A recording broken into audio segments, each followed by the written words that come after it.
Bonjour.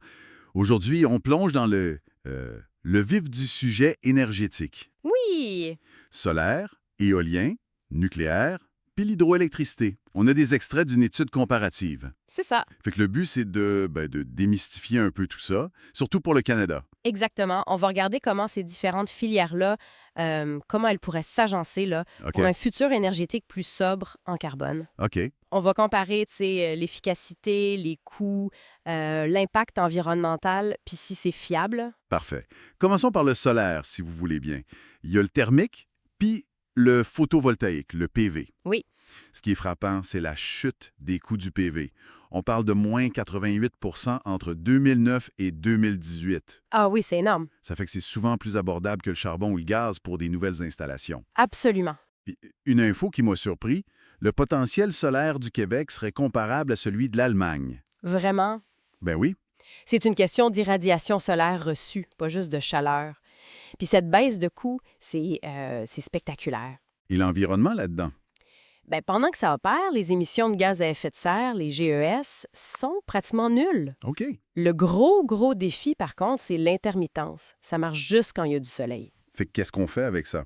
Ça prend du stockage, comme des batteries, ou des réseaux électriques plus intelligents, capables de gérer ces variations. Puis la rentabilité au Canada, ça varie? Oui, ça s'améliore pas mal partout, mais c'est pas pareil d'une province à l'autre, là. OK. Ça, c'est pour le solaire. Si on regarde maintenant du côté du vent, l'éolien, Oui, c'est la renouvelable si on exclut l'hydro qui grandit le plus vite ici. effectivement. Puis on voit la même chose pour les coûts. Une baisse de 69 sur la même période, 2009-2018. La tendance est claire, ouais. On voit même des mini-éoliennes pour les villes maintenant. C'est assez fascinant. Oui, puis l'empreinte carbone globale est vraiment faible. Faut quand même penser à la fabrication, là. Ah oui. Ben, l'acier, les pales, ça a un impact au début. Mais une fois installé, c'est très bas. D'accord. Et les défis? C'est l'intermittence aussi. C'est ça, comme le solaire. Oui. Puis aussi l'impact possible sur les oiseaux, les chauves-souris, OK. même si on travaille là-dessus pour réduire ça. Puis bien sûr, il faut les bons sites où ça vente assez. Et les matériaux? On entend parler de terres rares. Oui, certaines technologies en utilisent, surtout pour les aimants des génératrices, mais il y a de plus en plus d'alternatives qui s'en passent. Intéressant. Passons au nucléaire. Là, le gros avantage, c'est que c'est continu. Exact. C'est pilotable, on peut ajuster la production. Puis très faible en émissions de GOS. Comparable à l'éolien si on regarde tout le cycle de vie. C'est un point fort pour la stabilité du réseau, c'est sûr. Historiquement, ça a permis d'avoir de l'électricité pas trop chère comme en France. Mais aujourd'hui, Ben, aujourd'hui, construire de nouveaux réacteurs, ça coûte vraiment cher. plus cher qu'avant. Oui, contrairement aux renouvelables, les coûts ont même monté de 23 entre 2009 et 2018. Ah ouais? Puis bien sûr, il y a toujours les questions de sûreté puis la gestion des déchets radioactifs, surtout ceux qui durent très, très longtemps. Mais malgré ça, c'est encore dans les plans? Oui, le GIEC, le groupe de l'ONU sur le climat, puis plusieurs scénarios pour le Canada voient le nucléaire comme un partenaire important avec les renouvelables pour décarboner. OK.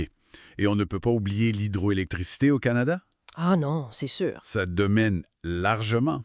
Presque 60 de notre électricité vient de là. C'est énorme. C'est notre pilier, surtout au Québec, évidemment. C'est bas carbone, c'est continu, c'est pilotable. Puis ça peut même aider les autres renouvelables. Exactement.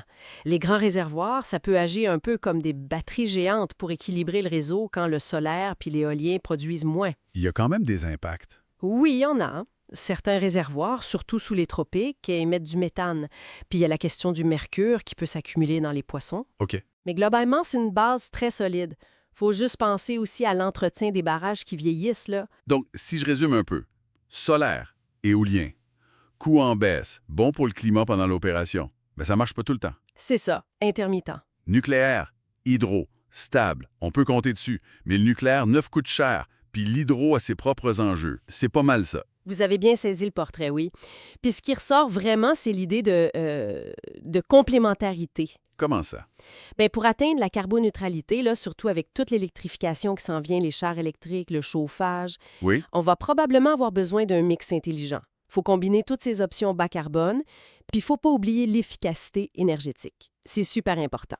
Donc, c'est pas l'un ou l'autre. Non, la discussion, c'est plus tellement nucléaire ou renouvelable, c'est plutôt comment on marie nucléaire et renouvelable de façon efficace. D'accord. Puis il faut aussi être conscient des nouvelles dépendances.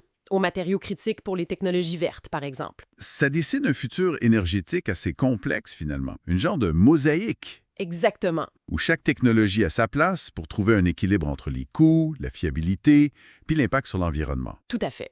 L'intelligence, ça va être dans la façon de combiner tout ça. Une dernière petite piste de réflexion pour ceux qui nous écoutent.